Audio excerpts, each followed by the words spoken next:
Hello, everyone. Welcome to the Newsbrowse News broadcast. The Canadian press reports that Canada's Liberal government has achieved a historic majority in the House of Commons, a first for a government transitioning from minority to majority between elections.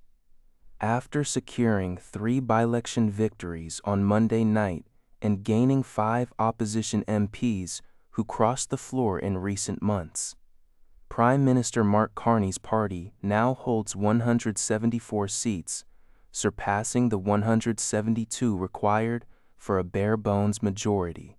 The SIFT grants the Liberals significantly more power, enabling easier passage of legislation, limiting debate, and potentially reshaping House committees. However, the slim majority also presents challenges, such as increased pressure on the party whip to ensure attendance for crucial votes. Carney stated on social media that voters have placed their trust in the government's plan to build a stronger economy and make life more affordable. More by-elections are anticipated in the future, which could further alter the parliamentary landscape. British Columbia is marking 10 years since declaring a public health emergency over the overdose crisis, which has tragically claimed more than 18,000 lives across the province. Events, including a Moment of Silence and Minded of Rage rally at the BC legislature, are organized by advocacy groups like Moms Stop the Harm. Similar memorial gatherings are planned in various cities and online, highlighting Indigenous approaches to harm reduction. The Canadian Drug Policy Coalition has criticized the government, stating that the urgency of the declaration has ebbed away and expressing concern over policies that harm people. This comes after BC ended a drug decriminalization pilot program and rolled back elements of its safer supply policy. While Premier David Eby indicated decriminalization didn't work, the provincial health officer suggested political pressure influenced the decision.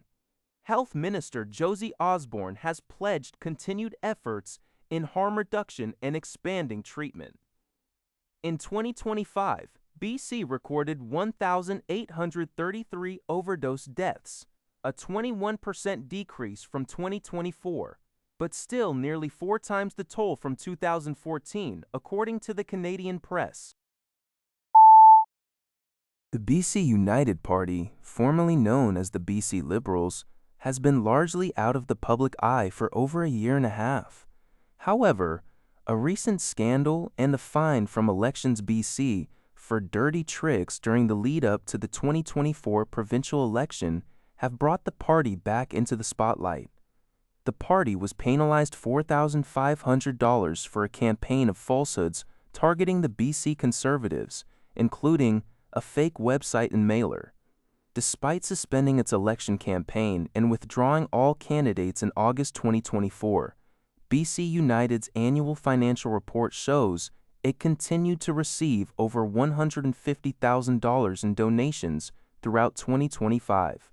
Some donors, like Ali Devji, were reportedly unaware their monthly contributions were still being processed. BC United President Ben Stewart stated the party needed to meet its obligations and pay bills, noting they sold membership software to the Conservatives for $800,000 to cover debts. With some former BC United figures, including leader Kevin Falcon's sister-in-law Caroline Elliott and MLA Peter Milobar, now contending for the BC Conservative leadership, concerns have emerged about the United camp influencing the Conservatives from within. Former Conservative leader John Rustad alleges Falcon is actively involved in Elliott's campaign. Mark Werner, a former BC United campaign manager, expressed bitterness over Falcon's decision to shut down the 2024 campaign after fundraising. The Canadian press reports on these developments. Newswire.ca reports that Interac Corp and Kijiji have announced a partnership to significantly enhance trust within Canada's peer-to-peer commerce landscape. Kijiji, one of Canada's most active marketplaces, will integrate Interac verified solutions, allowing users to securely verify their identities. This new feature addresses the inherent uncertainty of transacting with strangers by providing a robust layer of trust beyond existing ratings and reviews. Initially, verification will be available through Interac Verification Service for users with accounts at participating financial institutions. Later this year, a second option involving document verification and liveness checks against government-issued ID will be introduced.